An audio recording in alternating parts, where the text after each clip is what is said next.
ओम ब्रह्मा मुरारी त्रिपुरांतकारी भानु शशि भूमि सुतो बुधश्च गुरुश्च शुक्र शनि राहु केतव सर्वे ग्रहा शांतिकरा भवन्तु सर्वे ग्रहा शांतिकरा भवन्तु नवग्रहा शांतिकरा भवन्तु क्रूराग्रहा शांतिकरा भवन्तु।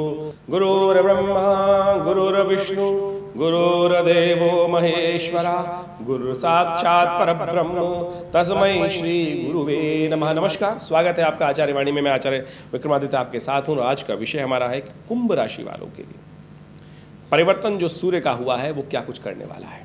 सूर्य महाराज आपकी कुंभ राशि है। कुंभ राशि के स्वामी शनि महाराज होते हैं और वो वहीं विराजमान है और वहीं विराजमान होकर अभी इस अप्रैल के मध्य तक शनि के साथ योग बना रहे हैं। और पिछले काफ़ी लंबे समय से दो ग्रहों की युति चल रही थी, बड़ी विचित्र स्थिति चल रही थी। सूर्य राहु की युति और साथ साथ शनि और मंगल की युति। सूर्य राहु की युति 13 अप्रैल को परिवर्तन की तरफ चली गई। ये परिवर्तन बहुत शुभ है, बहुत बढ़िया परिवर्तन है। और आपकी राशि में से सूर्य महाराज द्वितीय भाव से निकलकर तृतीय भाव पराक्रम वाले भाव में उच्च के होने के योग बना रहे हैं। मेष राशि में सूर्य उच्च के हो जाते हैं और तृतीय भाव में आपके पदार्पण कर रहे हैं आपकी राशि के अनुसार से।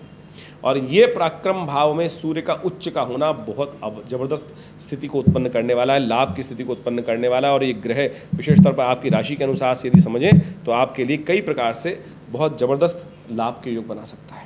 बहुत सारी चीज़ों में आपको ऐसे समय में इंट्यूशन का लाभ मिल सकता है। और ज्योतिष विज्ञान के फ्यूचर को जानने वाली स्थितियां तो बहुत अच्छे से यदि उसको समझकर आप काम कर लें तो आप बहुत बढ़िया तरीके से आगे बढ़ सकते हैं। बस कुछ खास बातों का ध्यान रखना है। देखिए, जो तृतीय भाव है ना, वो पराक्रम का स्वामी है, भाई का स्वामी है, पार्टनर का स्वामी है। ऐसे में ध्यान रखें, सीधी तरीके से जितना सीधा साधा स्वभाव आप रखोगे ना उतना बढ़िया रहेगा। बस गलत काम से बचना भाई। कई बार क्या होता है, लाभ के कारण से, लाभ की आकांक्षा में हम थोड़ा सा धोखा देने की तरफ या थोड़ा सा फरेब की तरफ जाने की इच्छा बना लेते हैं। और ये समझ लीजिए, सूर्य उच्च के हैं, बृहस्पति के साथ विराजमान हैं और ये आपको कहते हैं कि धर्मयुक्त, सही रास्ता, सीधा रास्ता। जब सीधे रास्ते से लाभ होने के योग है तो क्यों गलत काम में जाना, किसी को धोखा देने की स्थिति क्यों उत्पन्न करना। ये वर्ष, ये महीना जो है आपके लिए खासतौर पर ये दिखा रहा है, सूर्य का जब तक यहाँ रहेंगे 13 अप्रैल से लेकर 14 मई तक का योग है। ये कहेगा सीधी तरीके से, अगर आप गारंटी से सीधी तरह से चले, सीधे रास्ते से चले, तब आपके लिए समझ लें हर रास्ते में विजय प्राप्ति के योग आप बहुत सुंदर तरीके से बना सकते हैं।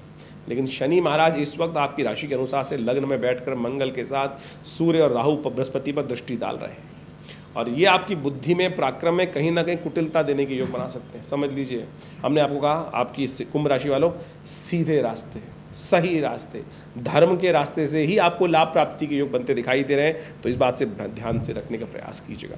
अरे लाभ होने की स्थिति गारंटीड है, बृहस्पति वहाँ विराजमान है। ऐसे में यदि आपने माँ भगवती की आराधना भी कर ली, दुर्गा जी की आराधना कर ली, तो समझ लीजिएगा कल्याण के योग बन जाएंगे। ऐसे में तो नवरात्र भी चल रहे हैं। बृहस्पति महाराज तृतीय भाव में बैठकर माँ भगवती दुर्गा की उपासना से भाग्य को जगाने के योग बनाते दिखाई दे रहे हैं गोचर के अंदर। तो नवरात्र का लाभ ले लीजिए और विशेषतौर पर इन दिनों माँ भगवती दुर्गा का यज्ञ अवश्य कराएं अपने घर में। और देखिएगा, ये समय बहुत वारे न्यारे कराने का योग बना सकता है। जिद से और क्रोध से बचिएगा। ये समय जो है महाराज, बृहस्पति महाराज उदय होकर आपके सूर्य के साथ विराजमान है। आमतौर पर सूर्य के साथ जब भी आता है कोई ग्रह अस्त हो जाता है, लेकिन इस बार ग्रहों का योग ऐसा बन रहा है क्योंकि 1 तारीख को बृहस्पति परिवर्तन का योग बना लेंगे, उसके बाद वृषभ राशि में चले जाएंगे, आपके चतुर्थ भाव में चले जाएंगे। लेकिन जब तक यहाँ मेष राशि में सूर्य के साथ रहेंगे तो अस्त होने वाले नहीं। एक बात उत्पन्न कर सकते हैं, आप हवा में ज़्यादा रहने वाले हैं, विचार बहुत ज़्यादा बनाने वाले हैं। बृहस्पति हवा के स्वामी है, वायु कहा जाता है, वायु तत्व के स्वामी है बृहस्पति महाराज, वायु के संबंध रखते हैं और इसका नाम हवा भी है ज्योतिष के दृष्टिकोण से। वायु को माना जाता है। ऐसे में विचार बहुत जबरदस्त, एक तो अंतिम चरणों में है, अंतिम विशेष तौर पे, और ऐसे में परिपक्व स्थिति में बृहस्पति हैं तो हवा की बातें ज़्यादा करने वाले हैं। ऐसे में बृहस्पति सूर्य की युति जो है, बृहस्पति अंतिम भावों में होने के, राशि के अंतिम चरणों में होने के कारण से थोड़े विचारों में ऐसा दिखाई देगा कि हाइपोथेटिकल सिचुएशन ज़्यादा सोच रहे हैं। ऐसी सिचुएशन ज़्यादा सोचेंगे कि हवा में बातें, हवाई किले ज़्यादा बनाते दिखाई दे रहे हैं। प्रैक्टिकल काम करने की ज़रूरत है। लाभ की स्थिति बिल्कुल ठीक है, सीधी तरह से चलो भैया। कई बार उंगली टेढ़ी करनी पड़ती है, लेकिन इस वक्त ग्रह आपके साफ साफ बता रहे हैं, यदि हम राशि के अनुसार से, मैं आपकी जन्मपत्री के हिसाब से नहीं देख रहा हूँ, हम आपकी राशि के अनुसार से देखने का प्रयास कर रहे हैं, जो कह रहा है कि सीधी तरह से चलो, द्वंद्व में मत फंसो। आप मंगल शनि की युति जो है वो द्वंद्व में फंसा रही है। यदि सीधी तरह से शांत भाव से चलोगे तो ये सूर्य महाराज आपको विजय देने वाले हैं, सीधे रास्ते से लाभ देने वाले हैं, आगे चलने से बहुत सुंदर। एक बात का और ध्यान रखिएगा, इस वक्त शुक्र महाराज बुध के साथ युति कर कर आपकी राशि के अनुसार से द्वितीय भाव में विराजमान है, जो मन में कहीं ना कहीं थोड़ी सा विलासिता बढ़ाने का प्रयास करते हैं, उससे नुकसान होने के योग दिखाई देते हैं। तो थोड़ा धर्मयुक्त कार्य करें, धर्म से साथ जुड़ के कार्य करने का प्रयास कीजिए, सीधा रास्ता अपनाने का प्रयास कीजिए, बद चलने से बचने का प्रयास कीजिए। तो कुंभ राशि वालों, आपके लिए बहुत बढ़िया समय उपयुक्त होकर तैयार हो रहा है। माँ का आशीर्वाद दीजिए, नित्यपति भगवान सूर्य को अर्घ्य दीजिए। ये सूर्य का परिवर्तन आपके लिए आने वाले 30 दिनों में बहुत कुछ देने के योग बनाने वाला है, क्योंकि बहुत सारे हम लोग भी बचपन से बाल्यकाल से आज 50 वर्ष की उम्र तक बहुत सारे जन्मपत्ति, हजारों जन्मपत्ति, लाखों जन्मपत्ति देखे हैं, और बहुत सारे लोग यही बात आगे कहते हैं कि बड़ी विचित्र विडंबना लगती है कि महाराज हमारी कुंडली में ज्योतिष ने बताया कि ये राजयोग है, ये राजयोग है, ये राजयोग है, लेकिन वो काम नहीं कर रहे हैं। जब जन्मपत्री हमने देखने का प्रयास किया तो समझ में आया कि भाई ये योग तो देखे, बड़े अच्छे अच्छे योग तो देखे, लेकिन कमियां कहाँ हैं वो तो देखने का प्रयास करें। जब वो दरिद्र योग कुंडली में आया तो उसने समस्त प्रकार के राजयोग को समाप्त कर दिया। उसका उपचार सही समय पर कर लें। जैसे केमुद्रम योग है तो वो छन्नी योग है, चंद्रमा बिल्कुल अकेला है, कहीं और बैठा ही नहीं है। तो यदि वो योग विद्यमान है तो 10 प्रकार के 100 प्रकार के राजयोग भी हों, राजा के घर में भी व्यक्ति पैदा हो जाए तो भी छन्नी बन जाती है, लाखों करोड़ों रुपए हाथ में रुकते ही नहीं हैं। तो इन सब योगों को अच्छे से समझने के लिए जन्मपत्री पर विचार करना परम आवश्यक है, अच्छे से अध्ययन करना परम आवश्यक है, और उसके बाद सही समय पर सही उपयोग किया जाए। जैसे आपको केमुद्रम योग की बात बताएं कि बहुत वर्ष पूर्व एक जन्मपत्री आई, उसमें हमने कहा कि भाई एक काम करो, इनके आपके बच्चे की कुंडली में इस प्रकार का दरिद्र योग है, तो इसको उपाय करने के लिए सबसे पहले एक ध्यान रखो कि इसका एक रिजर्व फंड तैयार कर दो कि कभी भी ये बच्चा इस पैसे को हाथ ना लगा पाए, कैसी स्थिति बन जाए, केवल इसका ब्याज ही इसको मिलता रहे। ये प्रैक्टिकल उपाय है। इसको आप उपाय कर कर यदि आप ये कार्य कर लेंगे तो देखिए, क्योंकि कुंडली में दरिद्र योग है, कब ना स्थिति ऐसी बन जाए और कब उसको परिवर्तन करने के लिए। ऐसे में उनके पिताजी ने ये उपाय किया और मैं आज भी देखता हूँ उस व्यक्ति के जीवन में वो फंड काम आता है। तो ध्यान रखें, ये सब ज्योतिष एक प्रत्यक्ष विज्ञान है और उपाय जो है बहुत चमत्कारिक प्रभाव करते हैं, लेकिन बुद्धि के अनुसार से समझकर विशेष तौर पर जो अनुभव का लाभ लेते हुए यदि इन जन्मपत्रियों को योगों को अध्ययन करेंगे तो बहुत लाभ प्राप्ति के योग बनेंगे। और हमने जन्मपत्री को अध्ययन करने के लिए बहुत सुंदर तरीके से अनेक विषयों पर विश्लेषण कर ये जो गोचर का प्रभाव है वो आपके समक्ष उपस्थित करने का प्रयास करते हैं। इन सब गोचर का प्रभाव भी और साथ साथ मूलभूत जन्मपत्री को समझकर, उनकी दशाओं को, अंतर्दशाओं को समझकर यदि कार्य किए जाएँ तो बहुत सुंदर रहेगा। हमारा ये विवेकानंद योगाश्रम इस प्रकार के शोध में पिछले काफ़ी वर्षों से लगा हुआ है। हमारे पिता आचार्य श्री केशव देव जी के सानिध्य में रहकर यहाँ बहुत सारे हमने भारतीय पराविद्याओं के विषयों पर शोध किया, यज्ञ विज्ञान, मंत्र विज्ञान, बहुत सारे मुद्रा विज्ञान, ऐसे बहुत सारे विषय आश्रम की तरफ से समय समय पर प्रकाशित किए गए।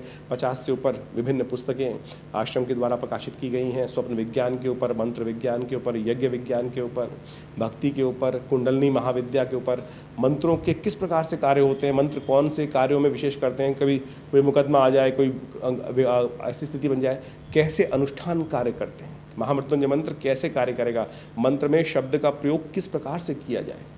तो इन सब विषयों को बहुत वैज्ञानिकता के साथ समझने की ज़रूरत है और हमने इन सब विषयों पर बहुत सुंदर तरीके से बाल्यकाल से अपने पिता आचार्य श्री केशव देव जी के सानिध्य में रहकर बहुत सुंदर तरीके से उन चीज़ों को समझा और अपने इस चैनल के माध्यम से समय समय पर आपके समक्ष वो सारे रहस्य उपस्थित करने का प्रयास करते हैं।